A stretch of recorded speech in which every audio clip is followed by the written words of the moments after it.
बिस्मिल्लाहिर्रहमानिर्रहीम अस्सलामुअलैकुम वरहमतुल्लाह। उम्मीद करती हूँ कि आप सभी खैरियत से होंगे। आज की वीडियो को बिल्कुल मिस नहीं करना, आपने वीडियो को फुल वॉच करना है। अगर चैनल पर न्यू है तो काइंडली सब्सक्राइब कर दें। मेरी बहनों के लिए बहुत ही ज़बरदस्त किस्म की टिप है, तो चलते हैं टिप की तरफ।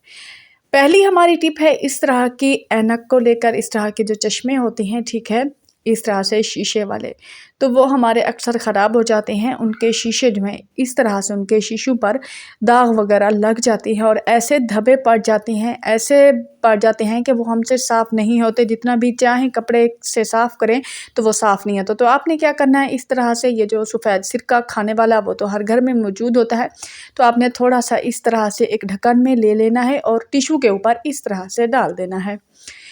तो मैं आपको लाइव करके दिखाऊंगी कि किस तरह से, ये देखिए ज़िद्दी दाग इस ऐनक के ऊपर दाग धब्बे थे, तो किस तरह से ये मिनटों में चमक रहे हैं, साफ़ हो रहे हैं और उतर गए। तो ये तो मैं सिर्फ आपको चश्मे पर दिखा रही हूँ। इस तरह से आपके घर में जितना भी शीशे वगैरह हों, तो आप इस तरह से सिरके और टिशू की मदद से अपने शीशे को चमका सकती हैं। ये देखिए मैंने आपको एक ही मिनट में कैसे चमका के दिखा दी ऐनक।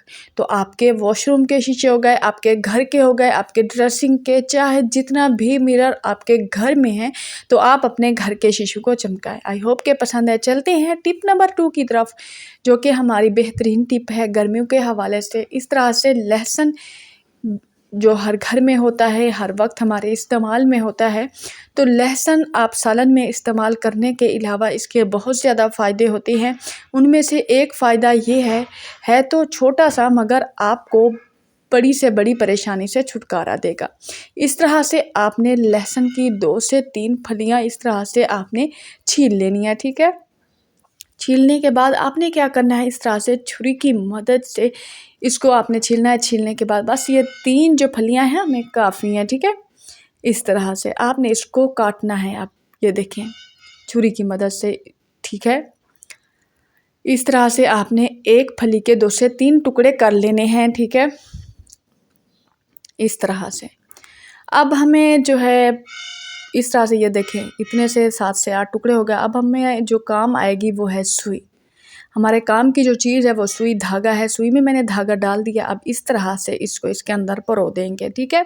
इसके अंदर इस तरह से हम सी देंगे, ठीक है।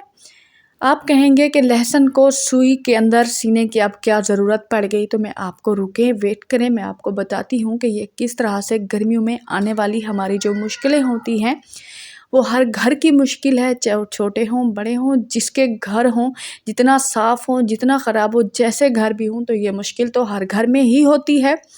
इस तरह से आपने सेरह के जैसा इस तरह से आपने बना लेना है, ठीक है।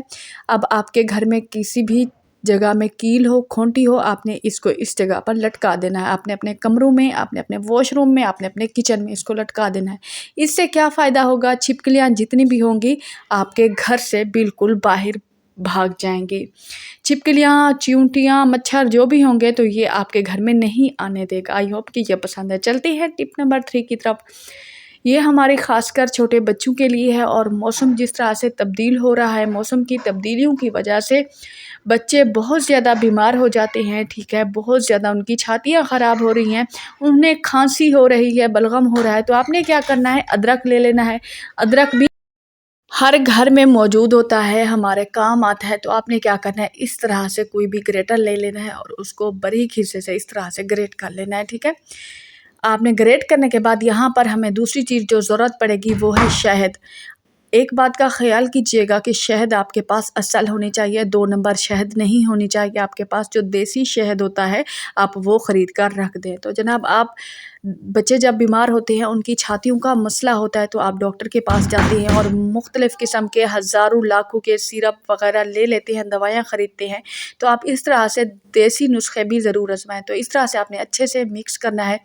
मिक्स करने के बाद अगर बड़ा है तो वो इस तरह से इतना चम्मच की थोड़ा सा, यानी कि चौथा हिस्सा चम्मच का वो खा ले बड़ा। अगर बच्चे को आप खिला रहे हैं तो इस तरह से उंगली की मदद से या फिर चम्मच की मदद से इतना सा भी, यानी कि 1 से 2 चुटकी जितना आपने बच्चों को इस तरह से चटवा देना है, ठीक है। ये बहुत गर्म होता है। चलते हैं टिप नंबर 4 की तरफ, जो कि हमारी यूनिक टिप है। इस तरह से अब आप घर के सब नलकों पर इस तरह से गुब्बारे चढ़ाएं और अपने आप को मुश्किलों से बचाएं, आपने हज़ारों रुपए बचाएं, अपने टाइम की बचत करें। इस तरह से जितना भी आपके घर में नल हैं, आप इस तरह से उसके ऊपर गुब्बारा चढ़ा दें। तो जनाब इसकी क्या वजह है वो भी शेयर करती हूँ। इस तरह से हमारे पास सफ़ेद सिरका जो खाने वाला होता है हर घर में मौजूद होता है। आपने गुब्बारे के अंदर ये सिरका तकरीबन आधे से थोड़ा भर लेना है, ठीक है। गुब्बारे में आधे से थोड़ा आपने इस तरह से भर लेना है। आधा भी भर लें तो आप भर सकते हैं। अब हम इसमें एक और चीज़ ऐड करेंगे जनाब, वो है हमारे पास बेकिंग सोडा। जी हाँ, मीठा सोडा जो खाने में इस्तेमाल होता है, आपने हाफ़ चम्मच इसके अंदर ऐड कर देना है। इस तरह से कुछ बुलबुले से बन जाएंगे। इसके तेज़ाब जैसे होता है इस तरह से ये उभरना शुरू हो जाएगा। जैसे ही ये उभरे फ़ौरन आपने अपने नल के मुंह के ऊपर इसको चढ़ा देना है और 10 मिनट के लिए इसको आपने इस तरह से ज़ोर देने के बाद 10 मिनट के अंदर आपने इसको छोड़ देना है। 10 मिनट के बाद हम इसको जब चेक करेंगे तो जनाब आप कहेंगे कि अब क्या ज़रूरत पड़ चुकी है। इस तरह से जो हमारे नल बंद हो जाती हैं, ठीक है, इसमें गंद कचरा वगैरह फंस जाता है तो वो उनका पानी जो है बिल्कुल बंद हो जाता है आना। तो आप प्लम्बर को बुलाते हैं, हज़ारों रुपए खर्च करते हैं, टाइम भी अलग से वेट करना पड़ता है। तो आप अपना टाइम भी बचाएं और अपने हज़ारों रुपए भी बचाएं। जितना भी नल आपके ख़राब है इस तरह से अपने नल का मुंह खोलें, कचरा खुद ब खुद ख़त्म हो जाएगा। थोड़ी देर के लिए हम टूटी के ऊपर हाथ देंगे इस तरह से, ताकि जो सिरका और जो बेकिंग पाउडर था, बेकिंग सोडा, वो हमारा बाहर आ जाए और साफ़ सुथरा पानी हमारा इस्तेमाल के लिए निकल आए। तो देखें किस तरह से प्रेशर फुल हो गई। आई होप कि ये टिप्स आपको पसंद है। मिलेंगे नेक्स्ट वीडियो में। अल्लाह हाफिज़।